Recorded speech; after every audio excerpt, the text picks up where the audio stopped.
और आप दिल्ली पुलिस में एक कांस्टेबल हैं। जी आपने हिंदी साहित्य विषय लिया है। ये सब वे जानकारी हैं जो मेरे पास मौजूद है। जी आप इन जानकारियों में कुछ इजाफा करना चाहेंगे, कुछ बढ़ाना चाहेंगे कि जो आप चाहते हैं कि बोर्ड मेंबर्स को पता लगे?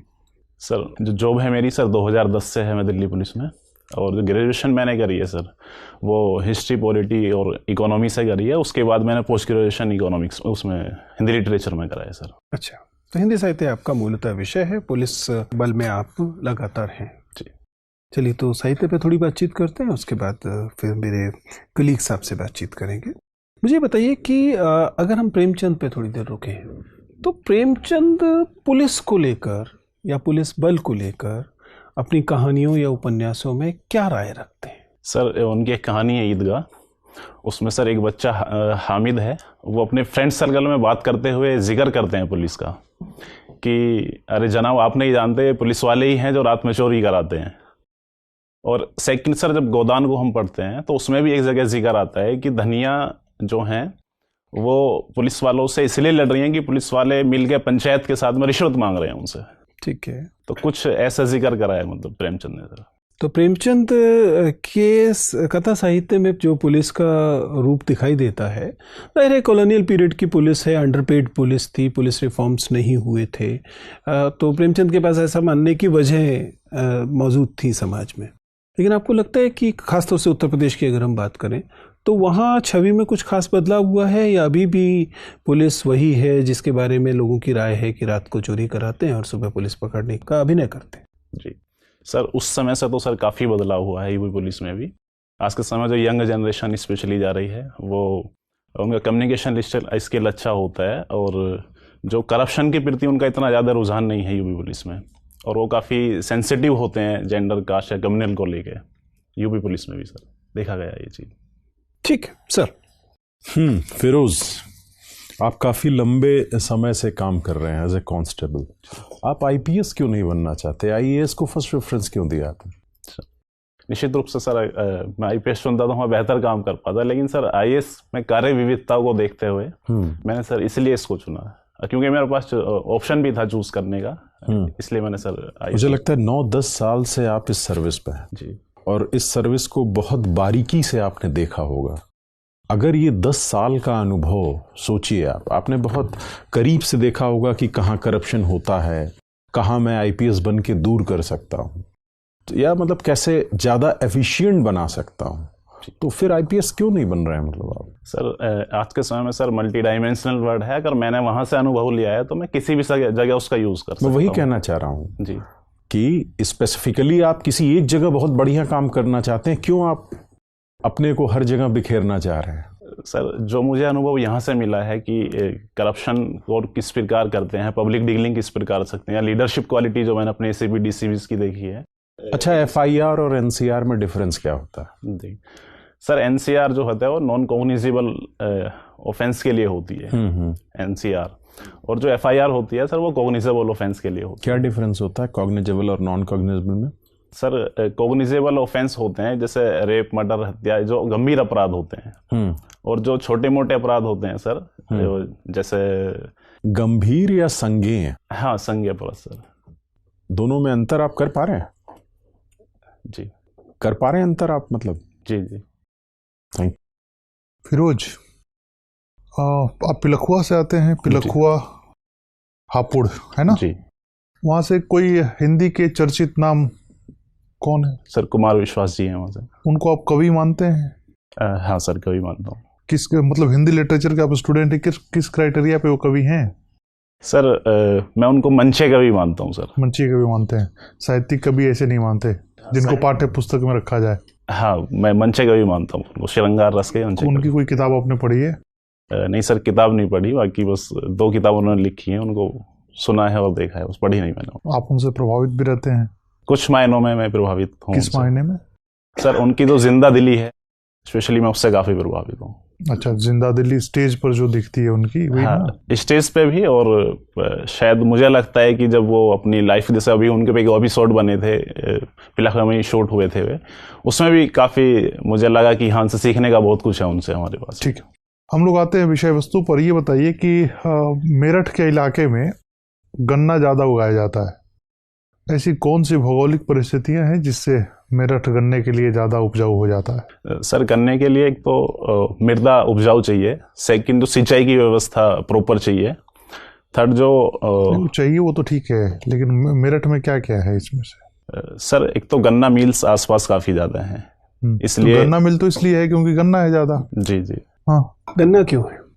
सर उपज गन्ने की पैदा करने के लिए जो भौगोलिक परिस्थितियां चाहिए सर वो अनुकूल हैं वहाँ पर। तो ये मेरठ में अनुकूल है, उत्तर प्रदेश में और कहीं अनुकूल नहीं है? नहीं सर, उत्तर प्रदेश में और जगह भी हैं सर गन्ने की, पूर्वी यूपी में भी होता है गन्ना, इतनी तादाद पर नहीं होता जितनी डेंसिटी यहाँ पर तो है। यही तो कारण मैं पूछना चाह रहा हूँ आपसे। अच्छा ठीक है, ये बताइए कि दिल्ली के आसपास जो इंडस्ट्री आप देखते हैं किस तरह की इंडस्ट्री है ये? सर एमएसएमई सेक्टर ज़्यादा है इधर, arrow information technology IT sector ज़्यादा है सर आसपास में। क्या कारण है आईटी सेक्टर का दिल्ली में होने का, क्या कारण है? सर इजीली जो मैन फोर्स है वो अवेलेबल हो जाती है, और लाइट व्यवस्था, इंफ्रास्ट्रक्चर। आपको लगता है कि आईटी इंडस्ट्री के लिए मैन फोर्स का होना एक आवश्यक शर्त है? सर स्किल मैन फोर्स तो चाहिए ही।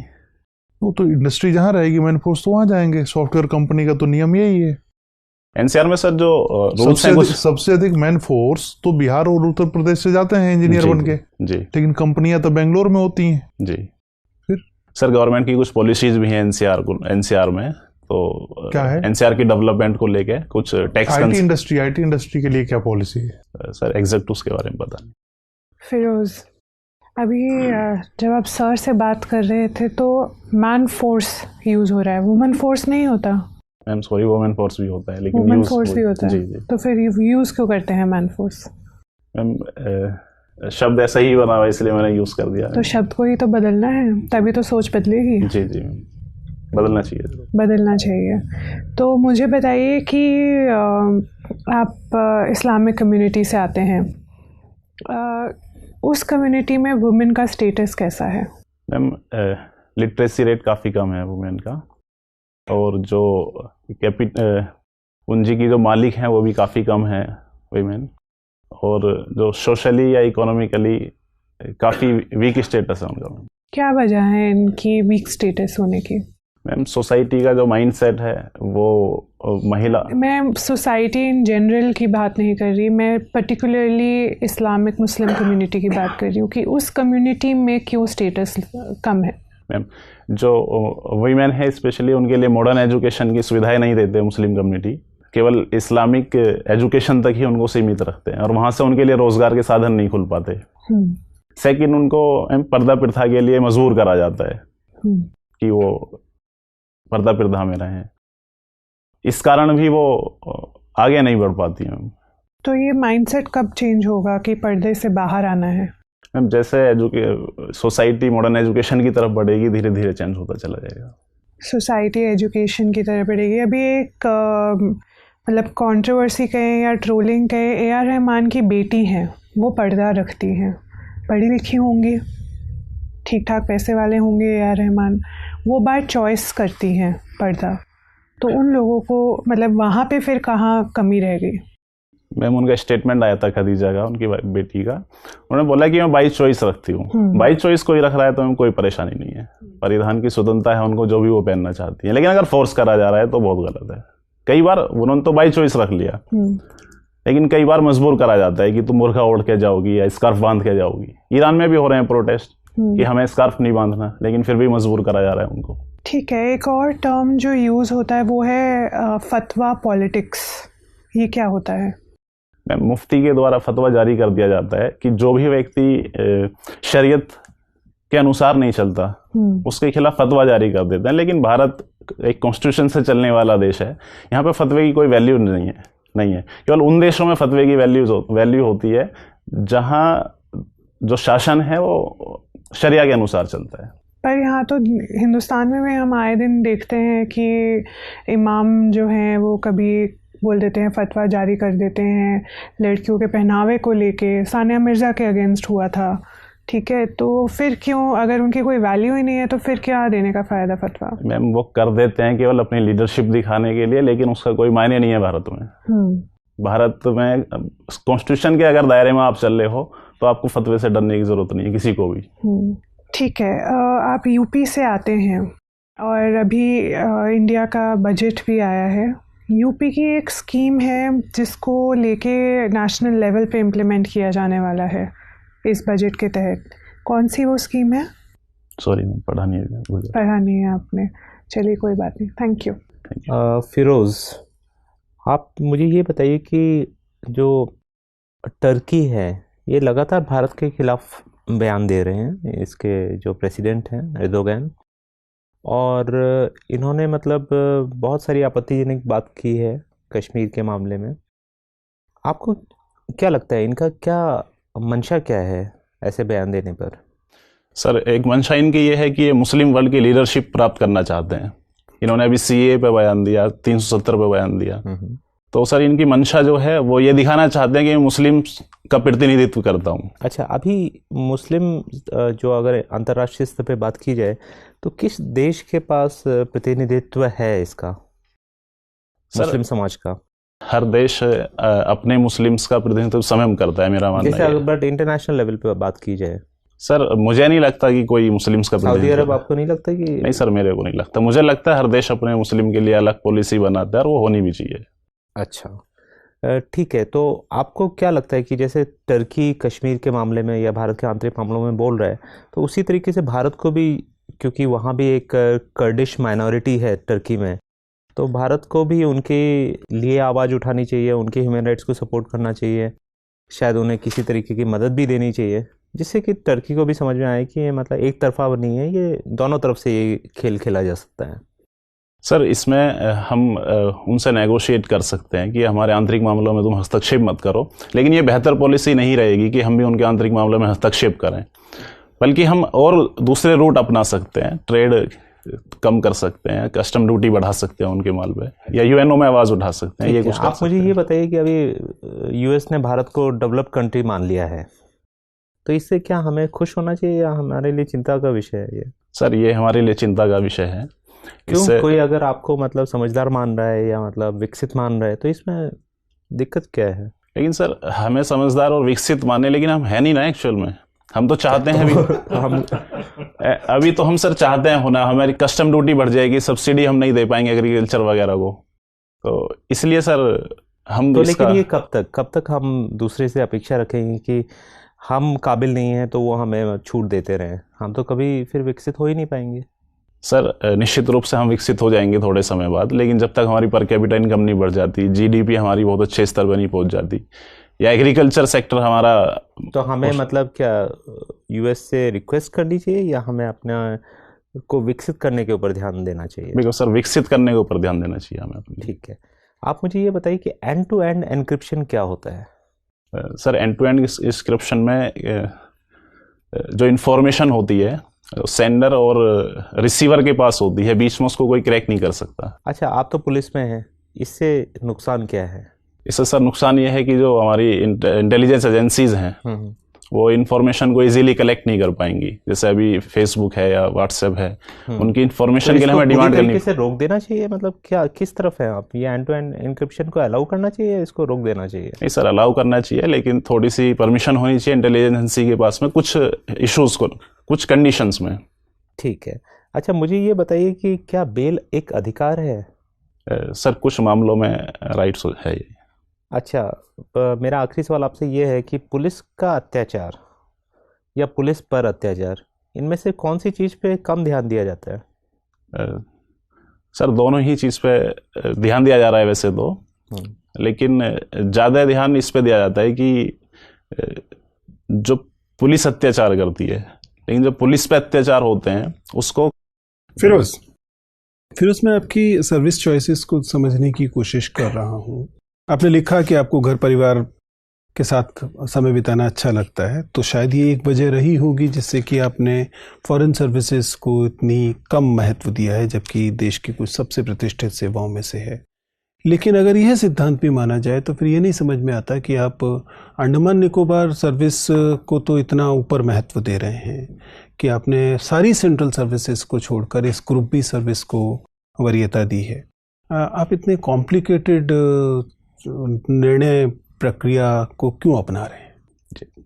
सर, इसका कारण फैमिली नहीं था। जो जिस क्राइटेरिया पे मैंने इसको पीछे रखा उसका एक कारण ये था कि जो प्रतिनिधित्व देश का करने के लिए फ्लुएंट इंग्लिश चाहिए, मुझे अपने बैकग्राउंड से और अभी तक की स्टडी करने के बावजूद ये महसूस हुआ। दुनिया के कितने देश अंग्रेजी बोलते हैं? आपको जिन देशों में स्थापित किया जाएगा वहाँ अंग्रेजी भाषा होगी तो जरूरी नहीं है। आधी दुनिया तो स्पेनिश और फ्रेंच के भरोसे चलती है, वो तो किसी को नहीं आती भारत में। दूसरा कारण सर इसमें यह भी रहा, जब मैं इसको 15 नंबर पर मैंने इसको भरा, कि जब मेरे पास ऑप्शन है ऑलरेडी देश में ही काम करने का, अपने ही देश के लिए, फिर आपने डेनिक्स क्यों भरा? वो तो आपको अंडमान निकोबार पर टक देंगे। पिलखुआ वालों को तो स्पेलिंग करने में भी दिक्कत होगी। देश ही तो अंडमान निकोबार भी, चाहे कितनी दूर सही, अपने देश में ही तो काम कर रहे हैं हम। तो फिर आपने ग्रुप बी सर्विस को ग्रुप ए की सर्विस से ऊपर क्यों रखा? सर कुछ सर्विस ऐसी थी जो दिल्ली में इजीली अवेलेबल थी, मैंने कुछ इसलिए सर उनको ग्रुप बी को नहीं, लेकिन ऐसी कई सारी सर्विसेज जिनमें अधिकतर समय आपको दिल्ली में रहना होगा, उन्हें आपने नीचे रखा है। आर्मी हेडक्वार्टर सर्विसेज हैं या सेंट्रल सेक्रेटरीट की जो सर्विसेज हैं, उन सब में तो आप लगातार दिल्ली में रहते हैं, उन्हें भी आपने महत्व नहीं दिया। उसकी जगह पे आपने डायनिक्स जैसी सर्विस को रखा जो कि एक ग्रुप ही सर्विस है। सर डायनिक्स इसलिए रखा कि मैं ऑलरेडी पुलिस में काफी समय मैंने बिताया है। लेकिन आईपीएस के दौरान आपने इस तर्क को स्वीकार नहीं किया? मैंने उसमें सर जब आईएएस के लिए मैंने फर्स्ट प्रेफरेंस थी, उसकी कार्य विविधता देखी, उसके बाद फिर सर सेकंड मैंने आईपीएस रखा, और आईआरएस रखने के बाद फिर मैंने सोचा कि मैं किसको रखूं। फिर मेरे यहाँ पे कि मेरे 10 साल का वर्क एक्सपीरियंस मुझे काम आए, इसलिए मैंने दानिश को ऊपर रखा। सर आप बहुत कंफ्यूज हैं। फिरोज, आप ओबीसी हैं? EWS sir. ईडब्ल्यूएस है। अभी हाल में सरकार ने जो ये सीमा है आय की, इसे ओबीसी के मामले में बढ़ाने की बात की है, जबकि लगता ही है कि शायद ये और कम की जानी चाहिए थी। सुना है कि 11 से 12 लाख की आमदनी शामिल की जाएगी, जाहिर है कि फिर ईडब्ल्यूएस में भी की जाएगी। आपको क्या लगता है कि यह कदम एक सकारात्मक कदम है या यह है रिप्रेजेंटेशन को इलीट्स तक सीमित कर देगा? सर मुझे लगता है कि 8 लाख की इनकम जो क्रीमी लेयर की सीमा है वो बिल्कुल अभी फिलहाल की स्थिति में बिल्कुल ठीक है सर। उससे अगर ऊपर हम इसको बढ़ाते हैं तो मुझे लगता है कि रिजर्वेशन उन लोगों को भी मिलेगा जिनको ज़रूरत नहीं है रिजर्वेशन की। 8 लाख की सीमा सर इस समय बिल्कुल ठीक लगती है। ठीक है, फिर आपसे बात करके अच्छा लगा, आप जा सकते हैं। Thank you. Thank you.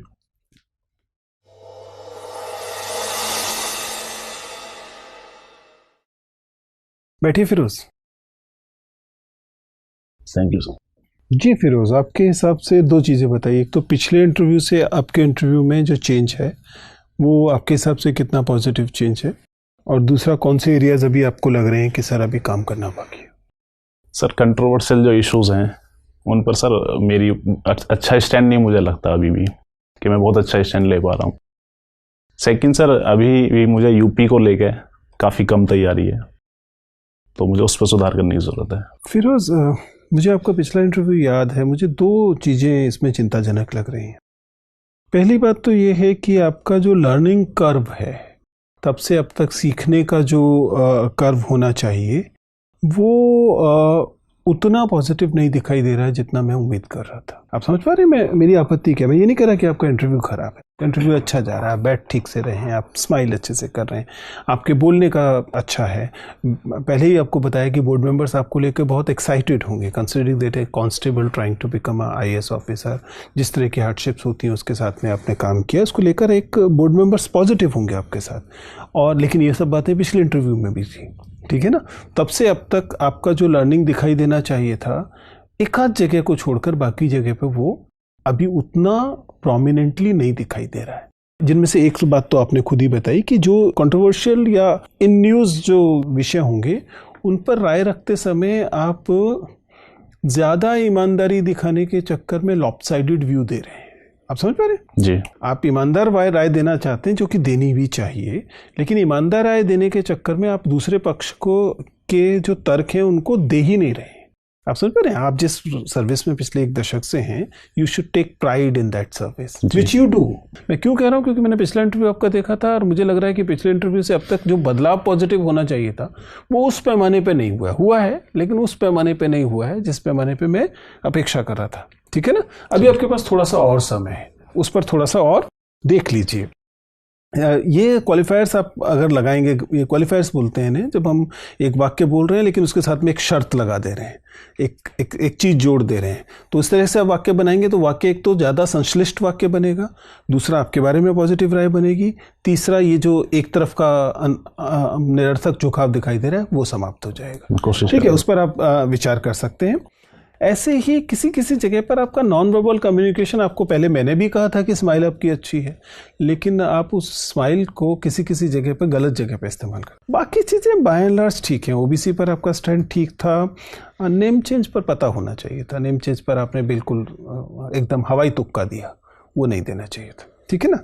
बाकी चीज़ें मेरे हिसाब से ठीक जा रही हैं। मतलब पहले से ऐसा नहीं है कि परफॉर्मेंस गिर गई है, या एक आध मामले में गिरी होगी तो 4 मामलों में उठी भी है, लेकिन मैं उम्मीद कर रहा था लर्निंग कर्व लगातार पॉजिटिव रहेगा। बहुत ज़्यादा सुझाव तो नहीं ले रहे हो बीच में?